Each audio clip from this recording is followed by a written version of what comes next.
അത് ഇപ്പോൾ സ്വകാര്യ ആശുപത്രികളുമായിട്ട് അത് സംസാരിക്കുന്നതിനൊന്നും തടസ്സമില്ല. കാരണം ആർക്കും ചികിത്സ നിഷേധിക്കപ്പെടുന്ന ഒരു സാഹചര്യം ഉണ്ടാകാൻ പാടില്ല. ഇനിയും നമുക്ക് ഇവിടേക്ക് തന്നെ തിരിച്ചു കൊണ്ടുവരണമെങ്കിൽ അവർക്ക് തിരിച്ചു കൊണ്ടുവരികയും ചെയ്യാം. അതിന് യാതൊരു തടസ്സവുമില്ല. അതുകൊണ്ടാണ് ഞാൻ പറഞ്ഞത്, ആ ഒരു ഡോക്ടേഴ്സിൻ്റെ ടീം നമ്മുടെ ഈ 37 പേരിൽ 12 പേര് സർക്കാർ ആശുപത്രിയിൽ തന്നെയാണ് പോയിട്ടുള്ളത്. അതൊന്ന് നോക്കട്ടെ, അവർ എന്താണ് റിപ്പോർട്ട് നൽകട്ടെ. ഏതെങ്കിലും ആശുപത്രി അങ്ങനെ ചികിത്സ നിഷേധിക്കുന്നുവെങ്കിൽ തീർച്ചയായിട്ടും 2 പേരാണ് വെന്റിലേറ്ററിലുള്ളതായിട്ട് പറഞ്ഞത്. കൂടുതൽ പേരുണ്ടോ എന്നുള്ളത് നോക്കാനായിട്ട് പറഞ്ഞിട്ടുണ്ട്. അപ്പോൾ ആരെങ്കിലും ചികിത്സ നിഷേധിക്കുന്നുവെങ്കിൽ അവിടെ ഇടപെടും. ചികിത്സ നിഷേധിക്കാനായിട്ട് പാടില്ല എന്നുള്ളത് തന്നെയാണ്. അങ്ങനെ പൊതുവിൽ അല്ല എന്താണെന്നൊന്ന് നോക്കട്ടെ, ഡോക്ടേഴ്സ് ടീം ഒന്ന് അതൊന്ന് നോക്കട്ടെ, എന്താന്ന് നോക്കട്ടെ. അതാണ് ഞാൻ പറഞ്ഞത്.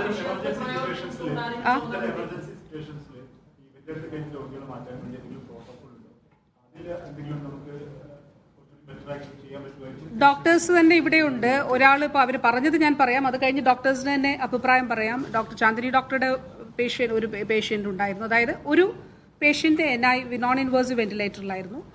NIV കൂടി തന്നെയാണ് പുറത്തേക്ക് എത്തിയിട്ടുള്ളത്.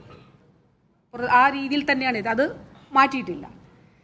മറ്റൊരു പേഷ്യൻ്റ് വെന്റിലേറ്ററിൽ ഉണ്ടായിരുന്നത് ഒരു ബദൽ സംവിധാനം കൊടുത്തുകൊണ്ട് തന്നെയാണ്. ഒരു വെന്റിലേറ്റർ നമ്മളിപ്പോൾ മാറ്റണമെങ്കിൽ എന്താണ് ചെയ്യുക, അത് ഒരുക്കിക്കൊണ്ട് തന്നെയാണ് പുറത്തേക്ക് വന്നത്. ഒരു ഡോക്ടർ കൂടി ആംബുലൻസിൽ ഉണ്ടായിരുന്നു, എന്നിട്ടാണ് മറ്റ് ICUയിലേക്ക് ഷിഫ്റ്റ് ചെയ്തത് എന്നുള്ളതാണ് ഡോക്ടർ ചാന്ദിനി ഡോക്ടർ പറഞ്ഞിട്ടുള്ളത്.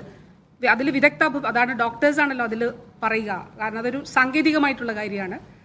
ആ സാങ്കേതികമായിട്ടുള്ള കാര്യം എന്താണെന്നുള്ളത് ഡോക്ടേഴ്സ് തന്നെ പറയുന്നതാവും കൂടുതൽ നല്ലത്. അവരാണ് ഈ മീറ്റിങ്ങിൽ പറഞ്ഞിട്ടുള്ളത്. ഇന്നലെ പ്രഥമമായിട്ടത് പരിശോധിച്ചിട്ടാണ് സജിത് ഡോക്ടർ അത് കാര്യം പറഞ്ഞത്. ചന്ദ്രൻ ഡോക്ടർക്ക് പ്രിൻസിപ്പലിനെ ആഡ് ചെയ്യാനുണ്ടെങ്കിൽ ചെയ്യാം.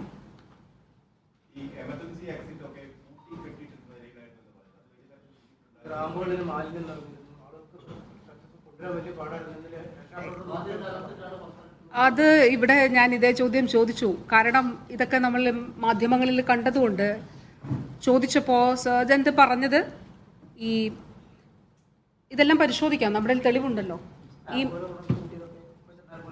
മീറ്റിങ്ങിൽ അവർ പറഞ്ഞ കാര്യമാണ് ഞാൻ പറയുന്നത്.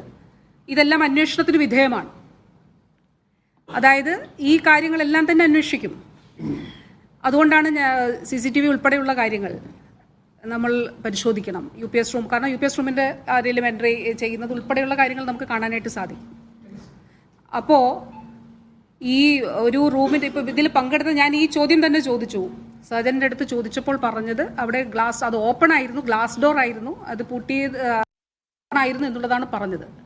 പക്ഷേ നമ്മൾക്കിത് ചോദിക്കാം.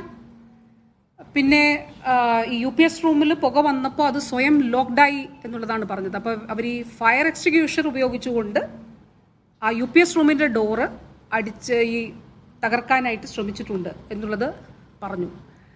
അപ്പോൾ അത് UPS റൂമിൻ്റെ ഡോറിനെ സംബന്ധിച്ചാണ് എന്നുള്ളത് മീറ്റിങ്ങിൽ അവർ പറഞ്ഞു. ആകട്ടെ, നമുക്കത് പരിശോധനയ്ക്ക് വിധേയമാണല്ലോ, അന്വേഷിക്കാം, ഈ കാര്യങ്ങൾ അന്വേഷിക്കാമല്ലോ.